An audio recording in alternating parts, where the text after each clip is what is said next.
സങ്കീർത്തനങ്ങൾ 39 അധ്യായം. നാവുകൊണ്ട് പാപം ചെയ്യാതിരിപ്പാൻ ഞാൻ എൻ്റെ വഴികളെ സൂക്ഷിക്കുമെന്നും ദുഷ്ടൻ എൻ്റെ മുൻപിൽ ഇരിക്കുമ്പോൾ എൻ്റെ വായ് കടിഞ്ഞാണിട്ട് കാക്കുമെന്നും ഞാൻ പറഞ്ഞു.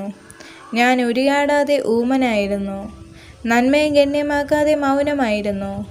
എൻ്റെ സങ്കടം പൊങ്ങി വന്നു, എൻ്റെ ഉള്ളിൽ ഹൃദയത്തിന് ചൂട് പിടിച്ചു. എൻ്റെ ധ്യാനത്തിങ്കൽ തീ കത്തി. അപ്പോൾ ഞാൻ നാവെടുത്ത് സംസാരിച്ചു. യഹോവേ, എൻ്റെ അവസാനത്തെയും എൻ്റെ ആയുസ്സ് എത്രയെന്നതിനെയും എന്നെ അറിയിക്കണമേ. ഞാൻ എത്ര ക്ഷണികനെന്ന് ഞാൻ അറിയുമാറാകട്ടെ.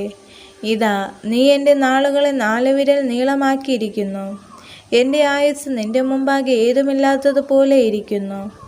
ഏതു മനുഷ്യനും ഉറച്ചു നിന്നാലും ഒരു ശ്വാസമത്രേ. മനുഷ്യരൊക്കെയും വെറും നിഴലായി നടക്കുന്നു നിശ്ചയം. അവർ വ്യർത്ഥമായി പരിശ്രമിക്കുന്നു നിശ്ചയം. അവൻ ധനം സമ്പാദിക്കുന്നു, ആരനുഭവിക്കുമെന്ന് അറിയുന്നില്ല. എന്നാൽ കർത്താവേ, ഞാൻ ഏതിനായി കാത്തിരിക്കുന്നു?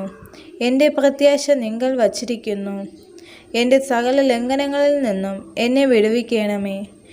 എന്നെ ഭോഷന് നിന്നയാക്കി വയ്ക്കരുതേ. ഞാൻ വായി തുറക്കാതെ ഊമനായിരുന്നു. നീയല്ലോ അങ്ങനെ വരുത്തിയത്. നിന്റെ ബാധ എങ്കിൽ നിന്ന് നീക്കണമേ. നിന്റെ കൈകളുടെ അടിയാൽ ഞാൻ ക്ഷയിച്ചിരിക്കുന്നു. അകൃത്യ നിമിത്തം നീ മനുഷ്യനെ ദണ്ഡനങ്ങളായി ശിക്ഷിക്കുമ്പോൾ നീ അവൻ്റെ സൗന്ദര്യത്തെ പുഴുപോലെ ക്ഷയിപ്പിക്കുന്നു. ഏതു മനുഷ്യനും ഒരു ശ്വാസമത്രേ ആകുന്നു.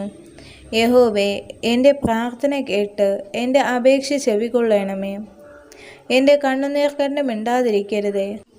ഞാൻ എൻ്റെ സകല പിതാക്കന്മാരെയും പോലെ നിന്റെ സന്നിധിയിൽ അന്യനും പരദേശിയുമാകുന്നുവല്ലോ. ഞാൻ ഇവിടെ നിന്ന് പോയി ഇല്ലാതെയാകും മുമ്പേ ഉന്മേഷം പ്രാപിക്കേണ്ടതിന് നിന്റെ നോട്ടം എങ്കിൽ നിന്ന് മാറ്റണമേ. ഈ വചനങ്ങളാൽ ദൈവം എല്ലാവരെയും അനുഗ്രഹിക്കുമാറാകട്ടെ. ആമേൻ.